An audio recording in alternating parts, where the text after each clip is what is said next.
La MCCI présente 100% Challenge avec le soutien des produits Made in Maurice, du Board of Investment, des groupes Food & Allied, IBL,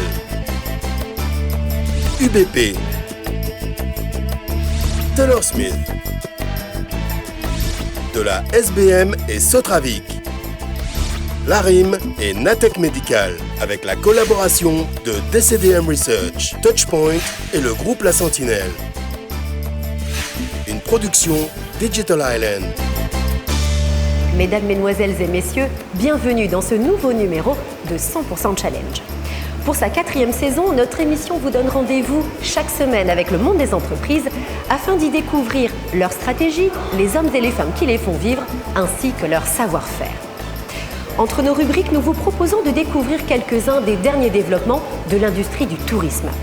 Pour vous présenter reportages et interviews, nous sommes aujourd'hui au Hennessy Park Hotel, situé au cœur de la cybercité d'Ébène. Nous sommes plus précisément dans le hall de réception de cet établissement du groupe Indigo Hotel, spécialisé dans l'hôtellerie d'affaires. Associé business et esthétique, c'est le choix qu'ont fait les dirigeants de ce groupe hôtelier 100% mauricien. On atteste d'ailleurs les œuvres d'artistes locaux qui ornent cet espace de convivialité. Mettre les talents artistiques au service des entreprises privées ou des organismes publics, c'est le challenge que relèvent quelques entreprises spécialisées dans l'organisation d'événements. Comment travaillent ces professionnels de l'événementiel? C'est à découvrir tout de suite dans notre rubrique reportage. Pour des spectacles, des réceptions, des inaugurations et le lancement de nouveaux produits, désormais le secteur privé, les services de l'État et quelques particuliers fortunés font régulièrement appel à des professionnels de l'événementiel. Dans ce domaine, le groupe Impact Production s'est imposé comme leader au niveau régional en s'appuyant sur une stratégie originale. On a créé la demande en apportant l'offre et on a pu considérablement étoffer le métier en y rajoutant des wagons dans des secteurs qui sont complémentaires pour offrir cette offre intégrée. On adore travailler ici parce que j'ai trouvé des gens volontaires, curieux, intéressés par ce qu'ils font, passionnés. Stimuler la demande en offrant le top de la technologie et susciter des vocations en encourageant les passions, c'est l'esprit d'Impact. Pour que cet esprit prenne corps, l'entreprise fait le pari de la professionnalisation. Nous avons différents corps de métiers. Nous avons les métiers pour tout ce qui est département tentes et matériel de réception. Donc on a des installateurs de tentes. On a les métiers de l'artifice, donc les pyrotechniciens. Et ensuite, du côté audiovisuel, nous avons les techniciens et les ingénieurs éclairagistes, sonorisateurs. Il y a de plus en plus de personnes intéressées aussi par ce métier, de plus en plus de jeunes ou de moins jeunes, mais de personnes qui ont envie d'être compétentes et d'évoluer dedans, qui ont envie de faire carrière dedans. La fibre artistique est toujours importante, évidemment, pour mieux servir l'artistique et mieux servir l'événementiel. Mais il faut aussi des qualités de persévérance, d'organisation et de ténacité assez importantes. Au service de manifestations d'envergure nationale, voire plus, les professionnels de ce secteur, en évolution permanente, doivent à la fois satisfaire et surprendre les clients. Il faut donc allier rigueur et ouverture d'esprit afin de pouvoir toujours innover. Le rôle du responsable de production, c'est vraiment d'assurer un bon montage technique, le fonctionnement de tous nos matériels, qu'il soit bien placé, que tout soit câblé dans les normes, assurer le confort de toute l'équipe de techniciens. On côtoie beaucoup des étrangers qui nous aident aussi beaucoup en formation. Il y a beaucoup de partage d'idées. La dimension collective du travail et la diversité des missions provoquent l'intérêt des plus jeunes, notamment dans le domaine de la diffusion d'images. C'est un travail qui est un travail d'équipe avant tout. Donc il y a des gens qui bossent sur la réalisation graphique, qui font tout ce qui est de l'animation, le montage, et puis il y a l'aspect technique, donc les techniciens qui bossent à s'occuper des projecteurs par exemple, de caler les images, de s'assurer que les images soient correctes d'après les proportions travaillées par le graphiste, l'animateur. Et puis souvent il arrive sur des gros projets qu'on bosse avec aussi des réalisateurs. Avant tout c'est un métier qui est très challenging, ça bouge de jour en jour, ce n'est jamais pareil. On peut bosser sur un site pendant une semaine pour le même événement et au final on voit que tous les jours on fait une chose différente. Le secteur de l'événementiel pourvoit aussi des emplois à tous ceux qui vouent une réelle passion pour le son. On commence par la préparation avant la prise de son, c'est-à-dire le choix du matériel, et après il y a le traitement du son, et après la diffusion du son. Parfois l'endroit n'est pas vraiment propice, donc il y a beaucoup de contraintes de temps, par exemple le vent, si on est à l'extérieur. À l'intérieur, on peut avoir affaire à une salle qui n'est pas vraiment faite pour l'acoustique. Pour tout spectacle, il faut du son, mais aussi de la lumière et des professionnels qui en maîtrisent les techniques. Il y a plusieurs étapes pour faire un joli éclairage. Alors, d'abord, il faut faire un repérage sur site. On s'imagine un plan en lumière, quelle machine on va mettre, quelle lumière on va mettre, quel effet on peut faire, etc.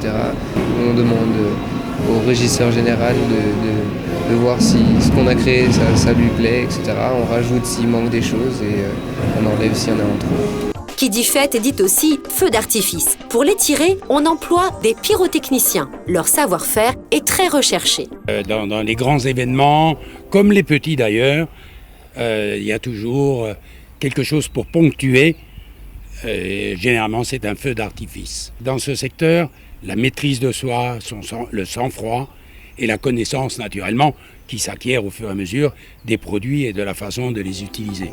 L'événementiel supporte aussi les évolutions du tourisme à Maurice. Une destination qui se veut idéale pour les mariages et les voyages professionnels doit disposer d'une grande variété de marquises et de techniciens pour les servir. Il y a toute une variété de tentes et de grandeur aussi. On a besoin de gens en pleine forme parce que c'est un travail qui est dur. Mais la récompense pour le personnel, c'est de voir l'événement fini. Ces activités nécessitent des investissements considérables.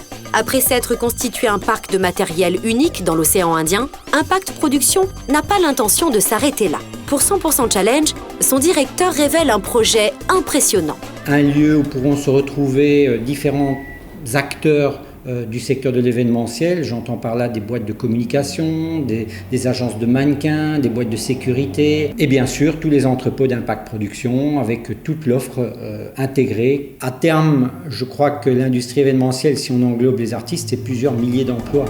En passant d'un niveau artisanal à un stade industriel, les professionnels locaux de l'événementiel ne se contentent pas de mettre en scène l'histoire de Maurice. Ils lui préparent aussi un avenir rayonnant. Les professionnels mauriciens de l'événementiel permettent aux entreprises du pays de hisser leur image à des niveaux internationaux. Cette qualité internationale, c'est aussi ce que propose le Sushimi, le sushi bar du Hennessy Park Hotel, accessible à une clientèle majoritairement composée de femmes et d'hommes d'affaires, mais aussi accessible à tous les Mauriciens qui apprécient les sushis, les sashimi, la soupe de miso et le wasabi. Les talents artistiques et savoir-faire techniques mis en œuvre pour l'organisation d'événements internationaux peuvent aussi trouver d'autres débouchés. Les arts et la culture sont des facteurs de différenciation dont Maurice a besoin pour demeurer une destination séduisante à l'échelle du monde. C'est ce que nous explique l'invité de la rubrique Entre nous.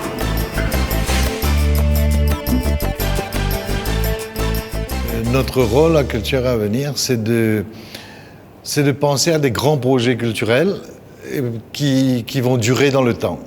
Je parle par exemple de la Galerie d'Art National qui sera le premier musée d'art mauricien, le premier endroit où l'on pourra trouver toute l'histoire de la peinture mauricienne du XVIIIe siècle à nos jours dans une seule salle. Ce sera dans le plus vieux bâtiment qui existe à Maurice, qui est l'hôpital militaire construit par Maëlle Bourdonnais. Cette galerie pourra recevoir jusqu'à 500 000 personnes par an, en ne comptant que sur les touristes, parce que ce sera gratuit pour les Mauriciens et payant pour les touristes. À une moyenne de 100 roupies l'entrée, cette galerie pourrait en principe rapporter 50 millions de roupies par an. C'est là où l'art et la culture deviennent aussi quelque chose d'autonome d'abord, financièrement c'est très important. Et cette galerie pourra, avec les revenus générés, racheter d'autres tableaux, entretenir la galerie, faire venir d'autres collections, se mettre en réseau avec les musées du monde entier. C'est-à-dire quand nous ferons une exposition d'un peintre mauricien, cette exposition rentrera dans un circuit. Le peintre mauricien partira en Afrique du Sud, en Australie, aux Seychelles, en Inde, à La Réunion, et il reviendra. Et ce qui sera un apport considérable dans la mesure où le contraire aussi est vrai. Quand il y aura une exposition en Australie, ce peintre australien passera en Maurice et fera le circuit. Il y aura donc en permanence des peintres qui tourneront dans toute la région. Et c'est un atout considérable pour la connaissance d'abord de ces pays-là. Et puis oui, ce sont des peintres qui vont avoir l'occasion de vendre dans tous ces grands pays. Après les projets de Galerie nationale de culture et avenir, nous sommes de retour au Hennessy Park Hotel. Ici aussi, à Eben, les arts trouvent leur place dans le monde des affaires. L'architecture de certains bâtiments de la Cybercity et la décoration intérieure de cette chambre témoignent de cet engagement du pays vers un avenir qui combine business et esthétique. Dans l'espoir que cette vision durable de l'île Maurice sera suivie par d'autres entrepreneurs, je vous dis à la semaine prochaine, toujours dans un établissement du groupe Indigo Hotel, pour une nouvelle édition de 100% Challenge, votre émission sur le monde des entreprises, afin d'y découvrir les femmes et les hommes qui les font vivre, ainsi que leur savoir-faire. Merci d'avoir été avec nous, bonne soirée et à mardi 20h30 sur MBC1. La MCCI vous a présenté 100% Challenge avec le soutien des produits Made in Maurice, du Board of Investment, des groupes Food & Allied, IBL, UBP, Taylor Smith, de la SBM et Sotravic, Larim et Natec Médical.